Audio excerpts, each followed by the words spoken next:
The movie begins with a young girl trapped between cold, unforgiving walls. Suddenly, cement begins pouring down from all angles surrounding her. She screams, but there's no escape. She is buried alive. Fast forward 15 years. We meet Sam, a young, eager engineer fresh out of college. At her graduation party, her father, who owns a demolition company, hands her a special gift, a job.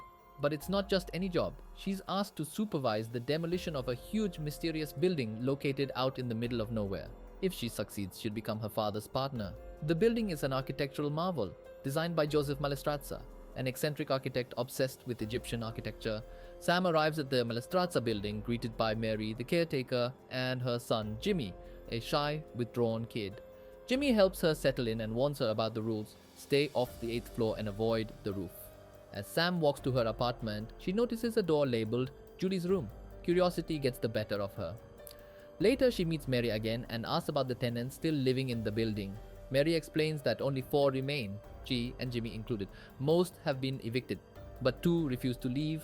The next day, Sam sets out to examine the building's structure. Her task is to prepare a report on how much TNT will be needed to demolish it. But while exploring, she finds something chilling: the building's history. In 1993, 16 people went missing, and when they were found, horrified, sealed in compartments inside the walls, filled with liquid concrete. And one of the victims, the architect Malestrazza. A worker was blamed but then released, leaving the murders unsolved. Back at the building, Sam is startled when a man rushes at her, wielding an axe.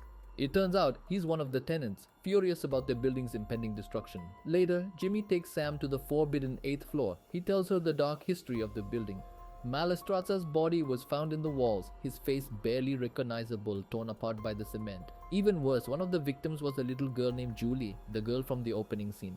Jimmy also reveals that his father was one of the victims, now trapped forever within the walls. In the darkness, Sam panics, and in the chaos, she injures her leg. Jimmy tends to her wound, but things get uncomfortable. It's clear that he's starting to fancy her. Later, Sam experiences a nightmare. She wakes up to find herself trapped in the walls, cement pouring down all around her. Just like the little girl, but it was all a dream, or was it? Sam, now sleepless, explores the building further with her boyfriend, Peter. They sneak up to the 8th floor again, discovering a secret passage and a hidden room that allows someone to spy on others. Sam realizes Jimmy has been watching her while she was in the bath. She confronts him and he's embarrassed, but the tension is growing.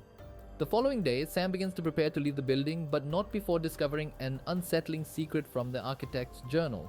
Sam learns that there must be a hidden space deep within the building, and Jimmy, obsessed with it, goes to search for it, but he doesn't return. Sam and Peter follow him, and they make a shocking discovery: a massive shaft in the center of the building. They hear Jimmy's voice calling from deep inside, but when Sam is lowered into the shaft to help him, everything goes horribly wrong. Peter is shot with sharp iron, dying right in front of her. Sam falls to the bottom of the shaft, but she's not alone. To her shock, it's Malestrazza, alive, trapped in the building all these years. Malestrazza explains that he orchestrated the deaths of the 16 victims. He believed that sacrificing people during construction would ensure the longevity of his buildings, and now he wants Sam to kill him, to save the building from destruction. The final twist? Mary was the one who kept Malestrazza prisoner, ensuring his legacy lived on. Sam is forced to dance with Malestrazza for Jimmy's amusement, but when he forces a kiss on her, she refuses. Jimmy punishes Malestrazza, threatening him. But it doesn't end there. Sam's father and his demolition team are setting up explosives to destroy the building. But before they can act, Jimmy, confused and angry, runs toward the building, calling Sam's name. The countdown begins, but Sam is pulled from the hole at the last minute, and Mary is arrested for her involvement in the kidnapping. The building remains standing. Sam's father decides not to demolish the building. Instead, they leave it standing as a tribute to Malestrazza's work. The architect's 27 buildings still stand, and this one, his masterpiece, will endure. And that's how the story ends.